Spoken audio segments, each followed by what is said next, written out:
Okay, thank you everybody for coming to today's presentation. My name is Dr. Jennie with the British Columbia Institute of Technology, and the presentation is on the SDG Cities Canada report, which was published in June of this year, 2024. So I'm going to walk through the report based on the national and subnational regional UMF statistics, how we interpreted the data using the UMF, exemplar city case studies that respond to some of the biggest challenges that Canadian cities are facing across the country, and then the power of networks and capacity building and why that's important to support Canadian cities in achieving SDGs. So first of all, the report looks at the SDGs, the Sustainable Development Goals, through what's called the Urban Monitoring Framework, or UMF. The Urban Monitoring Framework is a lens that is specially designed to look at the issues challenging cities through SDG 11 for sustainable communities. And it takes a city objective profile. Across the top, you see that we're interested in safe and peaceful, inclusive, resilient, and sustainable objectives for cities. And down the vertical are the domains of activities that cities are concerned with: society, economy, environment, culture, governance, and implementation. And so ultimately, we're looking for safe and peaceful society, safe and peaceful economy, inclusive environment. You get the idea. Now, what we're able to do with the UMF is start to identify hotspots at the sub-national level across Canada to see who's doing well or not well in these domains. How do we know which domains are important? We could have done a very comprehensive report looking at all 70 plus indicators of the UMF, but what we decided instead to do was align with the Government of Canada's priorities for how to support sustainability in cities. And based on those priorities, we looked at what are the challenges that we see daily in cities across the country. And in Canada, it's dealing with affordability in housing, it's dealing with accessibility to services, particularly medical health practitioners, and an illicit opiate drug crisis. We have a phenomenal amount of unanticipated or unwanted deaths. They can't necessarily be classified as suicides, which is a different indicator. So this is a big problem across Canada. We're also dealing with issues around climate impacts, inclusion, and Indigenous truth and reconciliation processes. So these are the top challenges that cities across the country are addressing. And we allocate those locally regional specific priorities through the UMF to orient it back to the SDGs. So for safe and peaceful cities, we see that across Canada, it's fairly well managed. We have good water and sanitation almost universally. But in northern countries, and I'll go through some of the different ones with hotspots, we have different challenges. So for example, Canadian cities generally, these are the views that we see: challenges across the country in affordable housing, challenges across the country in climate adaptation, local disaster risk management, social inclusion, cultural knowledge, and victims and violence. Everything else is doing okay. But you can see how it changes when we start to look at central Canada. Affordable housing becomes a much greater challenge. And in the prairies, it's food insecurity. So through this UMF sub-regional lens, we're able to start to identify hotspots and how those issues change across the country. It's a very big country. For smaller countries, as you would find in Europe, you may not see this radical challenge of disparate issues across different geographies. But in Canada, with a huge geography, we start to see that in different places, different things matter. And Northern Canada is the most challenged across SDG impacts for Canada. So red means we're losing ground. Orange means we're holding steady, but more work is needed. Green is we're doing okay. Now, one of the things that we also wanted to look at is how are we localizing the SDGs in Canada. This is something the Government of Canada was very, very interested in knowing. So we wanted to identify inspiring stories from cities that are localizing SDGs, ideally in response to these 8 challenge areas that we had indicated. And we didn't want to compare cities directly in this report. We wanted to have it thematic, strategic, and of interest to readers. So we tried to keep it short and focused on these issues. So under resilient cities, the City of Calgary's Food Resilience Program was identified as a leading example that could be replicated by other cities across the country. For the UMF attribute, it's resilient society. So resilient is the objective, society is the domain. The indicator is food insecurity or no hunger in the SDGs. So the UMF indicator has a different vernacular to the SDG, but they are articulating the same goal. City of Calgary realized through COVID that they had a very, very vulnerable food program. So when things locked down, it was very challenging, especially for lower income groups or highly urbanized groups to access food. There were some dislocations in food, which really sparked them to want to do more. Inclusive economy. Town of Oakville, youth and seniors ride transit free. This program is about enabling more mobility and reducing barriers to mobility. So UMF attribute, the objective is inclusive, the domain economy, the indicator use of public transit. It correlates to SDG 11 in sustainable cities. Another example for inclusive economy is Halifax's regional municipality, the African Nova Scotian Road Economic Prosperity and Action Plan. So, hello, welcome. So this is a really progressive agenda around Afro-Canadians' rights to their city and to participate in the economy in ways that historically they've been excluded from. So the UMF attribute, inclusive again, economy, the indicator, oh, this is not use of public transit, my bad. This would have been participation in economic activity, and decent work and economic growth is the SDG attribute. Inclusive environment. District of Saanich, One Planet Living. So this is a very unique opportunity for the district, the local government, to engage business and community across concepts of what does it mean to live within Earth's carrying capacity. And so the attribute, again, it's inclusive. The domain this time is environment. The UMF indicator, education for sustainable development. SDG 4, quality education. So you can start to see how the UMF is articulating to the SDGs and then the local examples of how communities are interpreting that work. Resilient environment, national action plans, resilient environment, indicator protected natural area, life on land is the SDG. And so here we see some good examples of how cities are starting to think about green infrastructure as an essential piece of climate adaptation, as an essential part of being able to manage extreme water flows, flooding, etc. Sustainable environment, the City of Toronto's Transform Toronto, TO, net zero strategy. Here, the UMF attribute is sustainable objective, domain environment, total greenhouse gas emissions produced per capita per year, and the SDG, of course, is climate action. So Toronto has a goal to become climate neutral by 2040.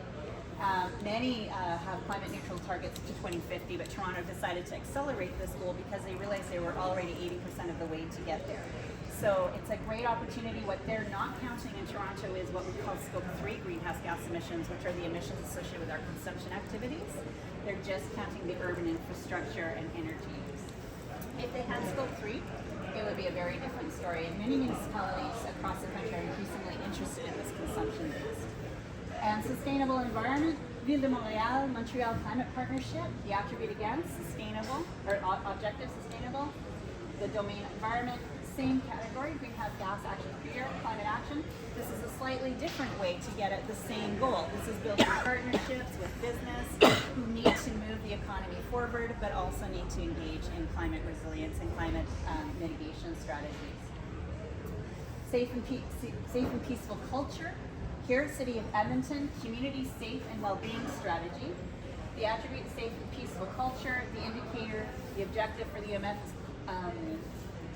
culture for social cohesion, and that correlates to reduced inequalities. Now here we're getting into something very interesting. The SDG has challenges around how it's measured. And so one of the beauties of the urban monitoring framework is it allows cities the novelty to start to adapt how they track the indicator based on the data that's available to them, based on what makes sense to them culturally. And I think this is a really important quality of the urban monitoring framework, to give cities the flexibility to respond to SDGs in ways that make sense to their local situation. Inclusive culture, City of Kelowna, see the HEAT program. The attributes are for UMF, inclusive again, and culture, the domain.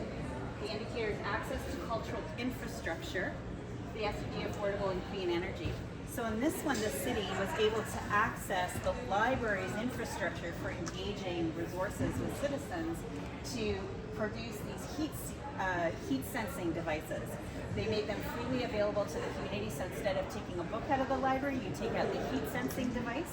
You can take it home and look at your house to see where you're losing heat or how effective your air conditioning is working, and then you can identify where you need better insulation in your home. So this was a fun project that the whole community got involved with. The city was able to work with a local utility, Fortis BC, a local gas utility, to support with home improvement kits. So if the first 500 people who checked the heat sensors out were able to get caulking and ways to fill those gaps, as well as some support for hiring professionals if they wanted to go so far as to retrofit their homes. So this is also a fun co-benefit of community building. Sustainable culture, City of Thunder Bay stormwater management plan. So this is an interesting one. How is stormwater management related to a sustainable culture?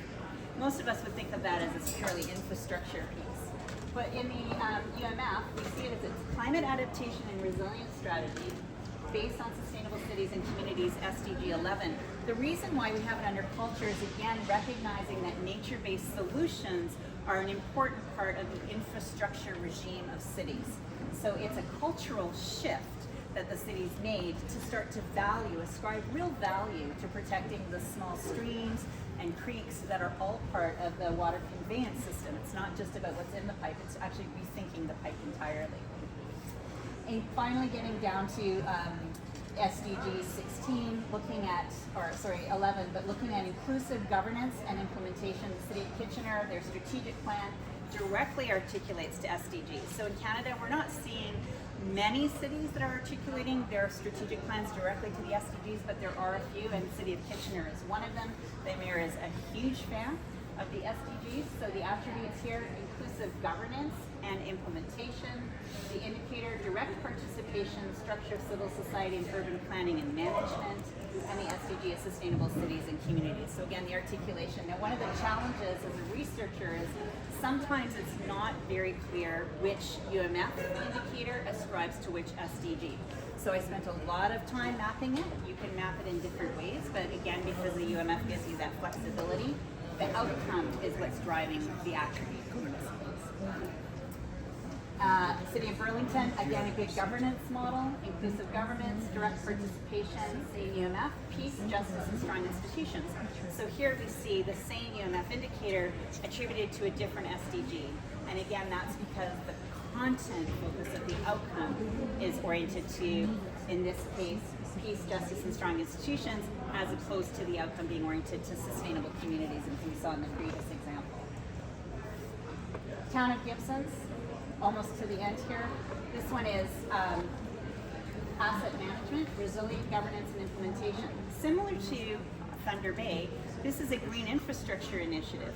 But why it's under resilient governance and implementation, and the indicator is own source revenue, supporting SDG Life on Land, is because the City of Gibson's is potentially, the town of Gibson, is potentially one of the most progressive communities in Canada to start to ascribe financial value to nature services. So it's not just about a normative recognition of the value of nature. They actually now have on their books what the financial services are of maintaining this green infrastructure and how much money they're avoiding in terms of trying to put in larger pipes, larger infrastructure mitigation. So it's on the books. It's part of the accounting system now, and that's a very progressive source revenue. They're tracking how much money they're spending or not spending in this case by managing green infrastructure. City of Winnipeg, also one of the communities that's aligning their long-range strategic plans to the Sustainable Development Goals. So it's sustainable governance and implementation. Their natural urban policies and regional development plans are supporting sustainable communities. Again, this is a community that's oriented towards the SDGs, and I'll just say one of the things that's interesting about networks here. When we see the VLRs being produced by cities, It's a massive undertaking for a city, and almost in every case in Canada where there are VLR reporting, it's because a post-secondary academic institution or a non-government organization is supporting the city in doing the VLR. So I think when we think about... Sure. I didn't hear you. Oh yeah, please come help yourself. Come in closer. Welcome. Yeah, feel free to move the chair. All right. So, talking about networks and the importance of networks. In most of the cases where cities are making strong progress or strong reporting capacity for the VLRs, we have peer networks supporting. In other cases where they're taking initiatives, it's often with the power of networks. So the EcoCity Peer Network that I oversee is working with 30 municipalities through the British Columbia Institute of Technology to support Scope 3 greenhouse gas emission inventories. We do 30 municipalities, over 80% of the province's population. The Federation for Canadian Municipalities, the longest standing non-government organization to support local government in Canada, is the voice to the national government about municipal issues, has many programs that municipalities are involved in, has access to funding for different programs. SDSN, managed out of University of Waterloo in Ontario, is supporting some of the municipalities in their reporting as well as doing research. And the International Council for Local Environmental Initiatives, Local Governments for Sustainability, or ICLEI, Local Governments for Sustainability, also running several programs that are supporting municipalities. So in many cases, these peer networks or peer support networks are already enabling municipalities to achieve the SDGs. So we're not starting from scratch, and it's important to recognize that. So with that, I thank you for your attention. If you have any more questions, Karun here is in the room, and you can talk to him about the SDG Cities program. And that is the end of my presentation. Any questions about the SDG Cities Canada report or what we found? Yes. Yeah. You said that give the flexibility to the cities to choose what different SDGs they're going to play for. So I find that missing the point of SDGs. SDGs is like creating collaboration between the whole SDGs to create a life, to create sustainability. So choosing just one is not very sustainable. Okay, thank you for the question. So I'll just repeat the questions as I understand it. You can tell me if I didn't get it right. So in some cases, we're showcasing how municipalities are responding to a singular SDG, and is that missing the point because the SDG is not meant to be taken as a cohesive entity, all 17 goals together. So I think that it's a good question, and not all local governments are pursuing all the SDGs. In fact, not even the government of Canada. Well, they are pursuing the SDGs, but they've prioritized certain SDGs. And so this report is aligning with that prioritization. So where we have the strategic plans, the City of Winnipeg, I gave some examples of the large strategic plans, City of Kitchener, they're looking at all the SDGs. But most cities, what we're highlighting here are examples of leadership around localizing specific SDGs and showing how that happens on the ground. This report could have been 3,000 pages if we were articulating all the SDGs, and right now in Canada, not all municipalities are trying to attempt to achieve all the SDGs. They're only looking at a few, so what we're doing is celebrating the highlights. Does that mean we're going to achieve sustainability or not? I think that's a really good question. We probably are not going to achieve all the SDGs by the 2030 agenda, and we shouldn't abandon them, but I think here we're just documenting localization of progress in some areas. Yeah, it's a good question. Thank you. Any other questions? Yes. Maybe could you just expand maybe from sort of the state simulate but how explicit are these cities actually making the That's a great question. So the cities that had the long-range strategic planning, again, Kitchener, Montreal, some of these cities that are making their long-range planning framed to the SDGs, but it's only 3 or 4. So I would say about less than 30%, maybe 20% of the municipalities are explicitly orienting their entire plan for the SDGs. In the report, there's like in the report, yes. Thunder Bay, Kelowna, Winnipeg are the 3 SDGs. The VLRs. There may be others. In fact, some of the cities do VLRs and they just don't submit it. So we found some like, hey, you probably should put this up there. And then what we found interesting was that the subnational government is really to promote the SDGs. So actually, Winnipeg had a tool, or Manitoba, the province of Winnipeg, had a tool that helps cities kind of figure out how to measure things in a city context. And the other thing, like cities have different ways of measuring and different ways of prioritizing because they don't have areas of responsibility in all of the SDGs. So they might have influence, but they don't see it as their main business. Yeah, and I think Corinne makes a good point because Canada is a very, very large country. So what are some priorities in the north may not be the similar priorities for eastern, central, or western Canada. So the urban monitoring framework allows the flexibility for cities to prioritize the issues that are most pressing for them. Okay, any other questions? Okay. I want to make a point that about the SDGs and the fact that they weren't covered. This exercise was both meant to be a communication out about Canada, but also a communication into the cities about the SDGs. Because the SDGs are not the most relevant framework in Canada. It's not like people really know. It's not on the tip of everybody's tongue. So as a way of getting cities interested in it, we involved them in this project. The incentive to be involved was to be in the report, and they got to analyze their city in terms of the SDGs. We asked them to, in a lot of cases, we asked them to report back to us on the UMF. So they got involved in the UMF, they aligned themselves with it. So it was kind of an exercise in communicating to the cities what was happening globally, as well as communicating out, giving them support. Yeah. And to Corinne's point, in the report there is an SDG dashboard, so we show for all of Canada how they're doing on the SDGs, but we decided to really focus in on the regional, subnational, because the country is so vast, and also on the specific cities. And I think the process that we used, also to Corinne's point, was very successful. The municipalities that we did engage with became very keen. They really got interested and wanted to report and share. So when you're dealing with a context where the SDGs are not the primary driver for local government engagement, then doing this kind of celebration of inspiring stories, of course who doesn't want to be celebrated as an inspiring example, right, can be a very positive way to bring local governments onto or into the conversation about the value of the SDGs. Yeah, great question, and thank you.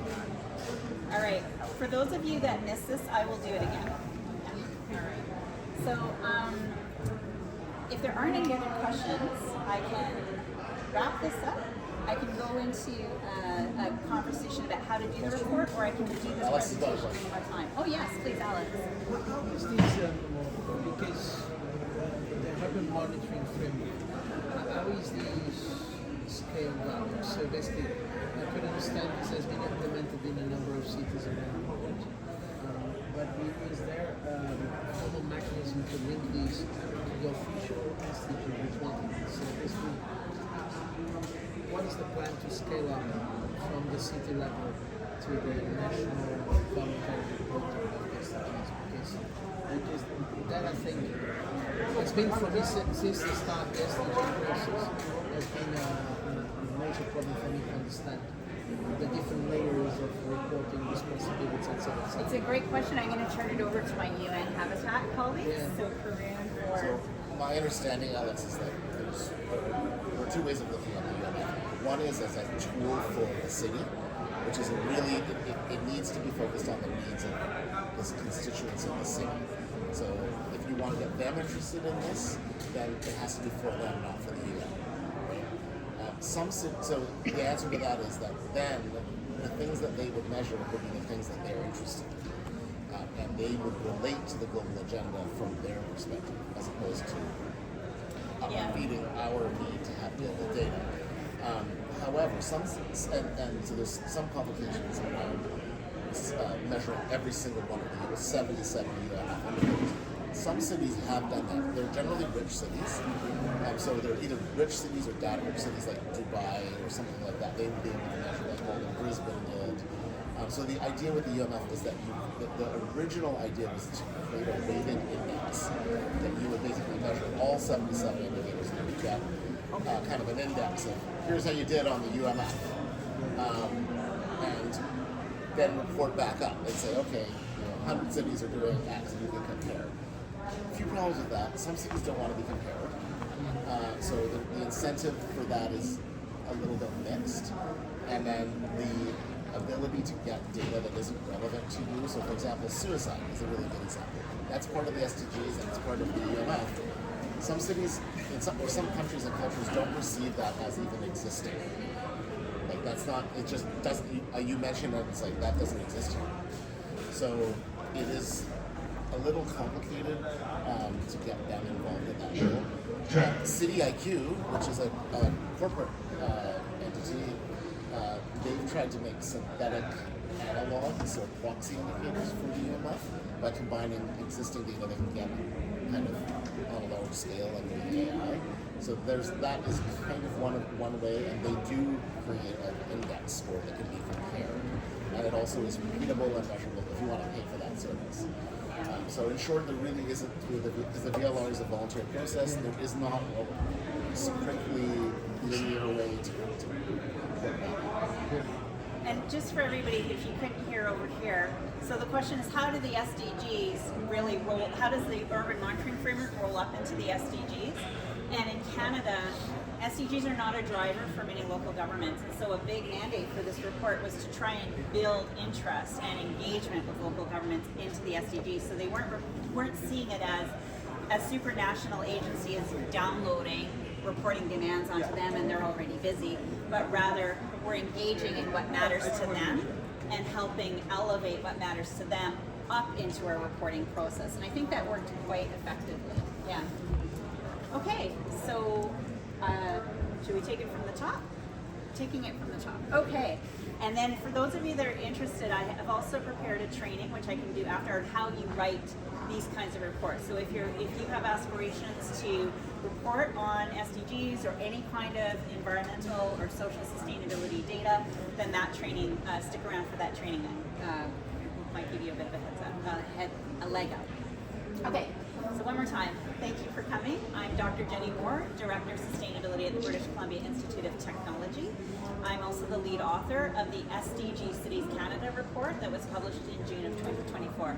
And I might as well introduce my colleague very quickly right now, Kareem Koenig, who is the manager of the SDG Cities Canada Hub and co-program manager for SDG Cities Global, along with Doug Reagan, who many of you know as the youth programs manager, but Doug wears many hats and is a super capable guy, so he was also helping to move the SDG Cities Hub forward.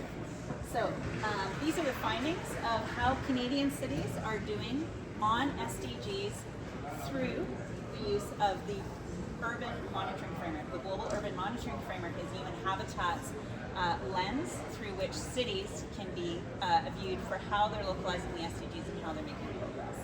So I'll talk about the national and sub-regional urban monitoring framework statistics, what's tracked and why, exemplar cities and case studies in Canada, and network and capacity building. So to begin with, the urban monitoring framework, or global urban monitoring framework, is trying to assess cities using a 4x5 framework that looks at the objectives first that cities are trying to achieve to become safe and inclusive places, safe and peaceful places, inclusive, resilient, and sustainable. So if our cities can meet these 4 objectives, we think we're well on the path to achieving the SDGs and global aspirations. In the domains, so where are we achieving these things? So the domains are in society, in economy, in the environment, in our culture, and through our governance and implementation. So through the framework then, we try to figure out, have we achieved safe and peaceful society?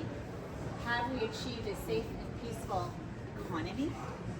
Are we achieving inclusive environment? What does that even mean? Who has access to natural spaces? Who has access to resources? Are we resilient in our culture, in our society, in our environment? Are we sustainable? How is governance and implementation supporting that? So you can look at these in any domain. And there are indicators, 77 indicators that track these.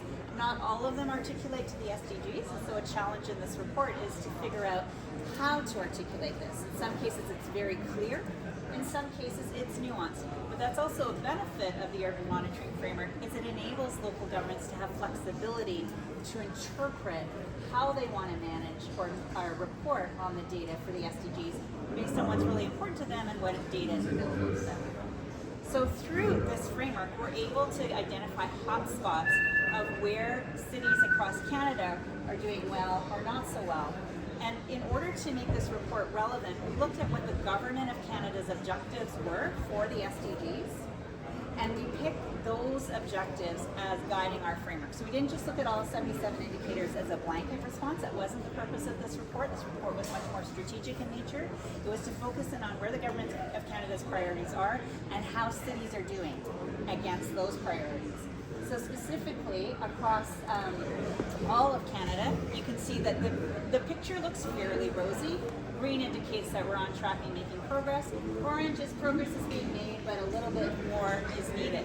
And so across Canada, interestingly now, the challenges for cities across Canada deal with food security, which I found surprising. You might think as a first world, very wealthy nation, food would not be a challenge, but we have increasing levels of food insecurity. So we're still meeting our needs, but work is needed here. That's why it's orange. Affordable and adequate housing, also a big challenge for many, many Canadians across cities, across the country. Climate adaptation and resilience, everybody's dealing with that. That's not necessarily a surprise. Local disaster and risk reduction, also related to climate impacts, not so much a surprise. Here's one that might be social inclusion and cultural knowledge. So Canada has a national truth and reconciliation process with Indigenous people. We're making progress there, but we have a long way to go still, as well as in violence issues. Okay, so now we can look at across the country, starting in Eastern Canada. It looks very similar to the whole country. But you look at Central Canada and you start to see red, affordable housing. So we're really losing ground here. So we're not meeting the goals. We are below par. In the prairies, food insecurity is a huge issue, which is ironic because the prairies is where we're producing a lot of food. So there's clearly an economic dislocation, or what kinds of food is being produced. Mostly wheat and grain, but fruits and vegetables and other things might be more of a challenge. And in Western Canada, it's affordability in housing. And in Northern Canada, we see a lot of red. So Northern Canada is where cities are most challenged. They have challenges with food security, affordable housing, and climate impacts are more extreme in the northern latitudes. So you can start to identify the hotspots of where Canadian cities are challenged in what areas and what geographies.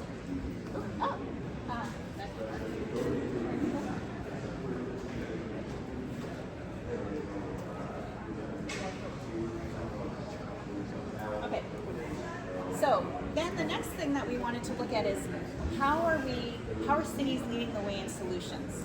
So we didn't want to, this regional overview gives you a sense of how cities are doing, but we didn't want to call out individual cities and pit them against each other. We just wanted to create a general overview.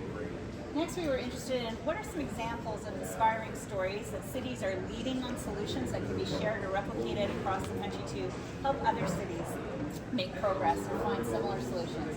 So we identified 14 inspiring cities, trying to match them against those issues that are the national priorities for cities in Canada, the challenge areas. And so we started to look at food insecurity. So in Calgary, it's a resilient society strategy for Calgary's food resilience program. This especially was called out post-COVID or through COVID. The city of Calgary realized that some people were not able to access food because remember things locked down. There were what we call food deserts. People just couldn't get access to nutritious food. So it gave the city a spur to move this forward. And in the urban monitoring framework, it's seen as the objective is resilient and the domain is society, because a resilient society is able to feed itself, right? So this is a resilient society strategy. The UMF indicator is food insecurity, and that articulates best with SDG 2, no hunger. So you can see the vernacular, the language that's being used in these two indicator sets, the urban monitoring framework and the SDGs are slightly different, but they're getting at similar objectives. So we're able to make the link of what SDG is being achieved through what UMF indicator. What was the actions that Calgary took? I wonder some of them that you talked about you know, the vernacular, but what was the actual? Yeah, so the city of Calgary started to map the inflows of food coming in, and they worked with food retailers. So there's only 5 big global national food retailers like Sobeys and IGA, Loblaws. So they started to work with these retailers to see how much food is coming in, for how long, and what kinds of foods were most scarcely impacted. So so there's certain foods have long shelf lives, other foods have a very short shelf life, and some foods are produced locally. Milk, for example, is a food that's often produced in a regional context, whereas other foods are produced from far away and are more subject to being scarce in times of supply chain challenges. So they just started to map out what kinds of foods are being produced, how much is coming in, how much is being consumed, and where are we likely to see challenges under what conditions. So it's a bit like a climate or a disaster resilience to start to map out the types of challenges you might anticipate and how that's going to impact your food security situation. So really progressive, yeah. The next one was the town of Oakville, Youth and Seniors Ride Transit Free. So this is a inclusive economy attribute. So one of the things I'll just say in the SDGs, it's a bit of a personal challenge I find, is that we focus on economic growth. And our economy's been growing for 50 years, but who benefits from that growth? Ultimately, when you see polarization of wealth, you realize that as the economy grows, some people are benefiting tremendously, many people are not benefiting as much. And so an inclusive economy starts to shift the narrative towards development or improvement. If the economy is growing, it potentially is more important for the people at the lower end of the economic spectrum to benefit more from that than the people who are already at the upper end of that spectrum, who benefit tremendously, right? So it's trying to level the playing field a little bit more. So this Youth and Seniors Ride Transit Free is trying to support that kind of thing. Typically youth and seniors have fixed incomes, have less income than people that are in the working part of their lives. So this attribute for inclusive economy, the indicator is use of public transit. This is a UMF indicator. The articulation is to sustainable cities and communities, where you see transit ridership in that SDG 11. And so here the buses were, again, this is also one that was impacted by COVID. People stopped riding transit, the fleet was still moving. So they already had young kids were able to ride free, but now they were able to raise that age to 19 and down. And for seniors, the buses are going anyway. Why not enable people to have more space on the bus? And post-COVID, as transit ridership started to come up, they found that they could keep that going, because the social cultural expectation now was that this would be the case. So this one was a bit interesting because it's using opportunities to shift more social norms and expectations that once shifted become entrenched. So it's a step towards an inclusive economy using public utility infrastructure and services. In the Halifax Regional Municipality, the African Nova Scotian Road to Economic Prosperity, another example of inclusive economy. Shifting the economy, so again, UMF attribute, inclusive economy, UMF indicator. It says use of public transit, and I'm sorry that was an error. It's actually about community economic development here, and this is decent work in economic growth. So this is a strategy that is done with the Afro-Canadian community in Canada, who have also traditionally not had as much opportunity for economic prosperity and advancement. So this was done with that community in Nova Scotia to really look at what the issues are that are holding them back and how to propel them forward. So when we talk about equity, we often think, oh, equity is everything for everybody. Equity deserving groups are supported to enable them to participate at levels that privileged groups are already participating at. That's the equity transformation that we're looking at here. Inclusive environment in the district of Saanich. So here we're talking about a concept called One Planet Living, which is trying to find ways to live within the energy and material flows of nature services, ecological care and capacity. Here the district was able to work with businesses and social community groups, schools, churches, civil society, environmental groups. The attribute inclusive environment this time, right? So not economy, but engaging people in participating in solutions for the environment, being able to have access to nature. Again, remember we talked about inclusive economy, fair and equal access. So here in the environment, who's taking more than their fair share? Who's taking less? And a global conversation, this is an important conversation. In the District of Saanich, in Canada, everybody's taking more, but we can use the knowledge to try and mobilize businesses to start to participate in environmental stewardship solutions, faith-based groups, and schools to start to learn about what does it mean. So the indicator, education for sustainable development, the SDG, quality education, so learning about sustainable living and what it means. In the City of Guelph, the Natural Heritage Action Plan is an example of resilient environment. So we move from inclusive to resilient.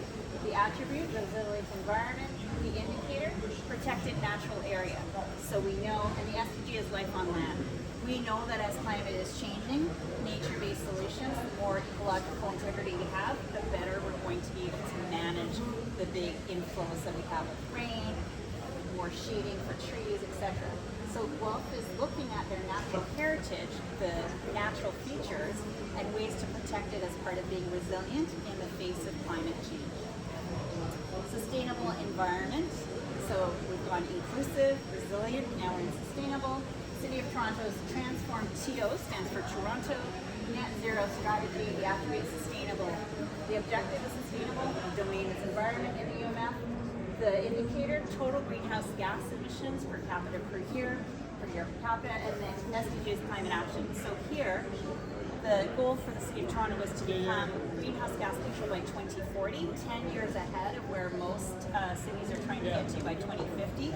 And the reason why they did that is that they started to really look at where their emissions were coming from and what they were already doing. They realized they could get to this goal faster.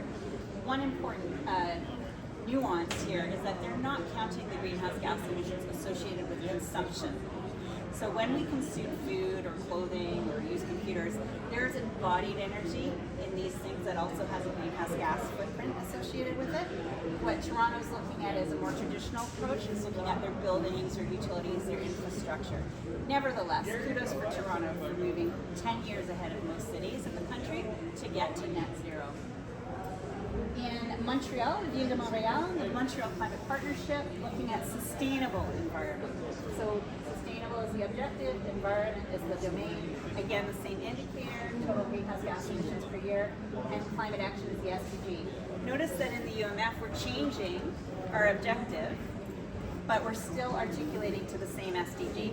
So this is an example of how the urban monitoring framework enables flexibility for local governments to interpret what they're doing and how they're moving forward towards SDGs.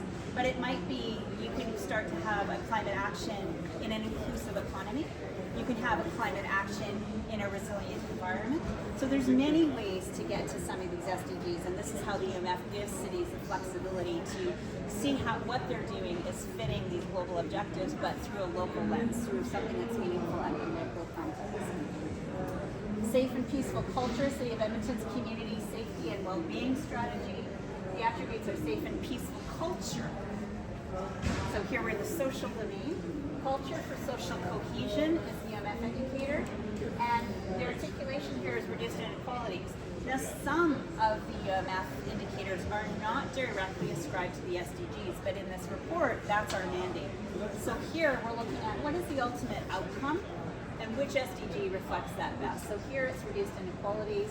So here the city is looking at safety and well-being for all of its community members and trying to figure out ways to support community.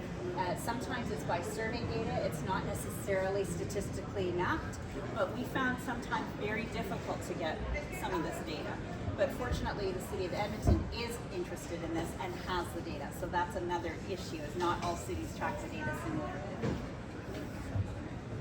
Should I move on, or do you have I was going to say, in the overview, there was a red box or a red box on violence, and I think hate crime was one of the ones that Yes. Edmonton's doing. Yes. Okay. Yes. So we do have issues of increasing violence. So as people are increasingly stressed around meeting their needs, you will find, and this is not unique to Canada, I think it's happening everywhere in the world, people start to blame other groups, the others, immigrants, certain racial or other communities. that it's their fault. It's not necessarily true at all, but this is an anger response that we have to look at in our cultures. And so the city of Edmonton is being very, very progressive and also recognizing that safe and peaceful culture is part of well-being. Right? Like, it's not just about your physical health, it's about your social, emotional health, and it's not just about you as an individual, it's how you fit in and interact with and feel supported and safe in your community or not. Has a direct impact on well-being. So again, we're seeing how the issues and concerns can move across different ways of interpreting the SDGs or reporting on them. Okay, inclusive culture, the city of Kelowna, see the HEAT program. This is kind of a fun one. For inclusive is the objective, culture is the domain. The indicator is access to cultural infrastructure. So in the city of Kelowna's case, the articulation of this is to clean and affordable energy.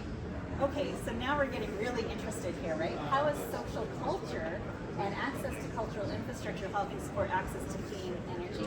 What they did is City of Kelowna partnered with the library to give heat sensing devices to the library so citizens could check them out. Like, instead of checking out a book, you would get a heat sensing device and you can take it home and look at your house to see where you're losing heat, or in the summer, which is also an issue now, increasingly with hotter summers, with air conditioning, where are we not achieving where are we losing too much of the energy for cold in the house, right? If you see a lot of hot, like, that's not good in the winter. If you see a lot of cold, that's not good in the summer, because you don't want to be paying and using energy to heat or cool a leaky house where it's just basically going to atmosphere.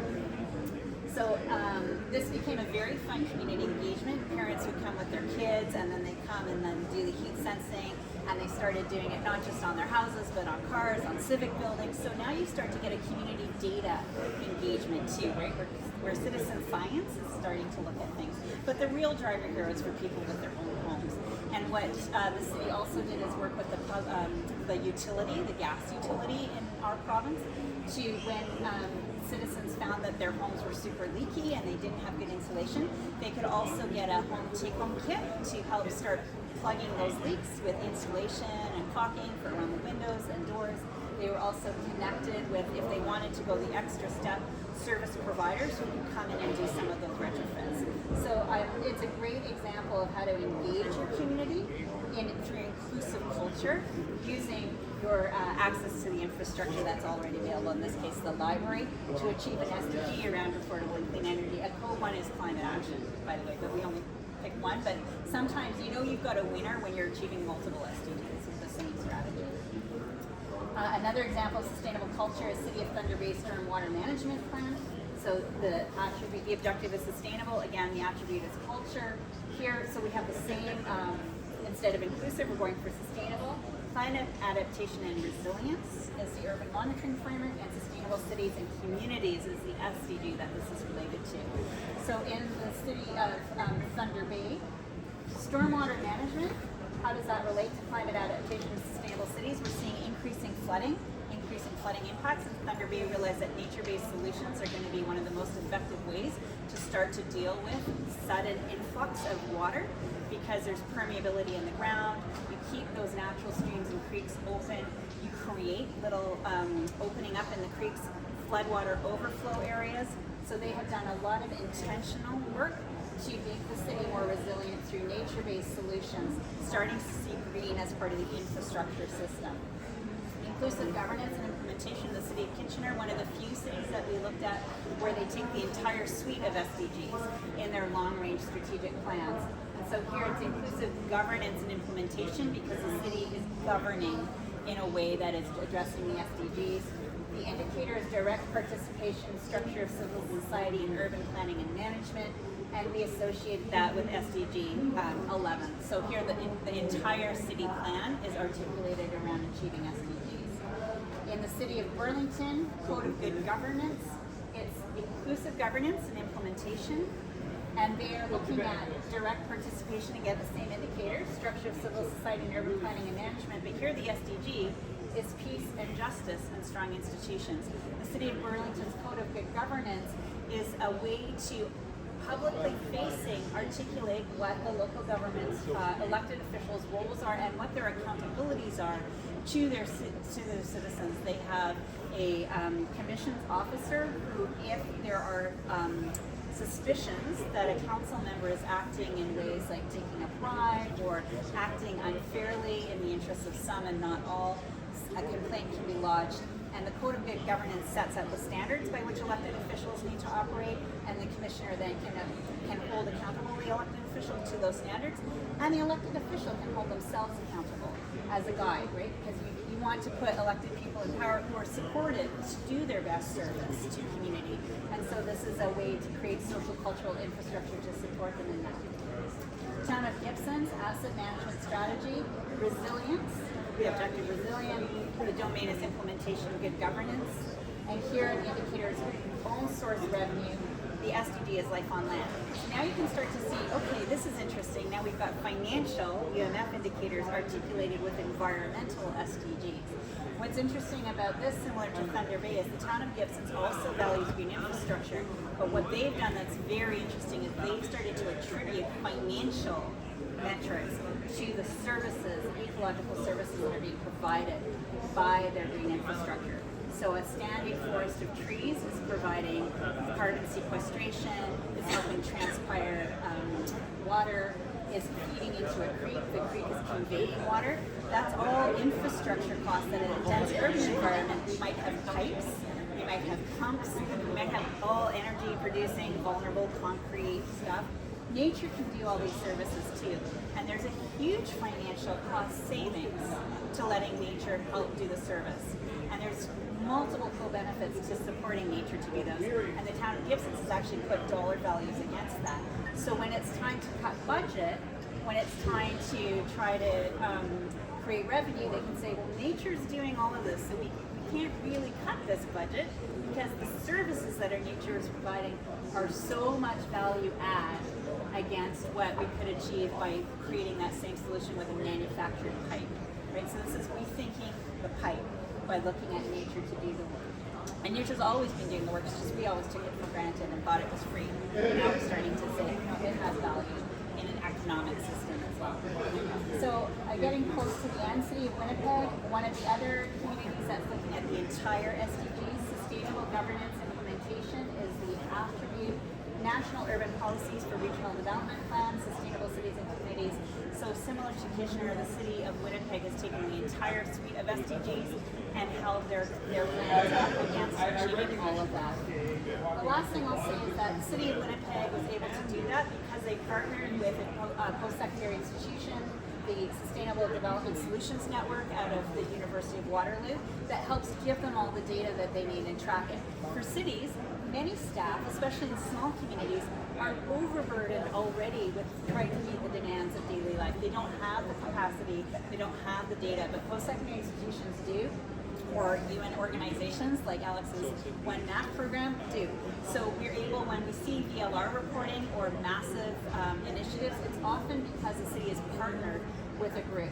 In Canada, the EcoCity Peer Network that I manage in Western Canada through the British Columbia Institution of Technology supports 30 municipalities in doing their Scope 3, that embodied emission greenhouse gases. Federation of Canadian Municipalities supports many programs across Canada for climate action, inclusivity, Indigenous reconciliation. UCLA, the International Council for Local Environmental Initiatives. Local Governments for Sustainability has good water programs, also climate action programs. So you can see here that these networks are essential to helping cities achieve their SDGs. Without them, I think we wouldn't be making nearly the progress we are. And in Canada, remember, some things we're losing ground on. It's not that we're leaving ground. So thank you for your attention. Really appreciate it. If you have further questions, Karun, who's just right outside the booth right now, is the coordinator for the SDG Cities Canada Hub and for the SDG Cities program. I'm happy if you have any other questions. Otherwise, thank you for your attention.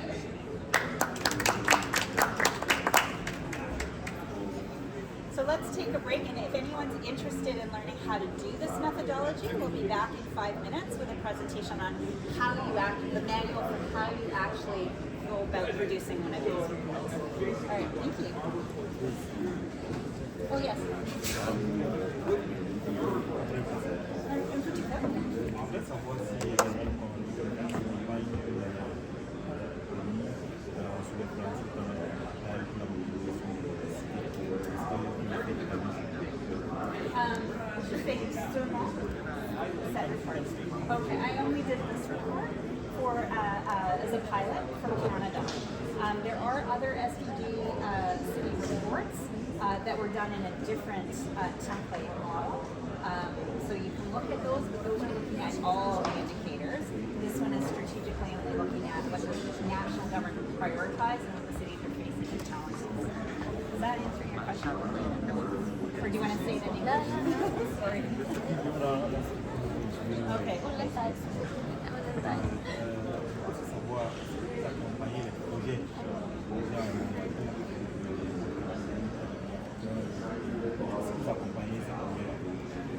Have I participated in it, or are there projects like that for African? So I think you need to talk to Karun or Doug Reagan around the SDG City Global Hub, because I am only working in Canada.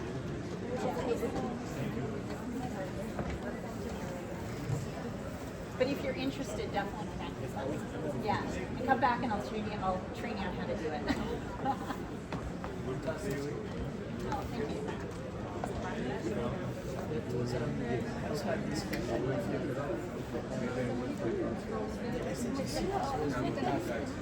Yes. So they always told me about these 1,000 cities. Yes. And you said you need to understand how much of this data is available. So how much, because in your case you went there. Yes. Yes. This data is not available for cities across Canada. And so one of the challenges with the UMF is when it gets into the Culture 2030 agenda, like some of the UMF indicators are not at all mapped to the SDGs. And so I spent a lot of time really trying to rationalize what is the ultimate objective and what is the SDG that will fit that. So yeah, the data is simply not available. So it's and also what we did, which I think the method that we did this way was really an engagement strategy, right? We got 14 cities involved and interested. I think we started with 5, so we were able to bring 10 more in by locating them as good examples and saying, hey, we want to celebrate you. There's a use case. Yeah, we use the case studies as ways to bring them into the narrative. Yeah. Okay. So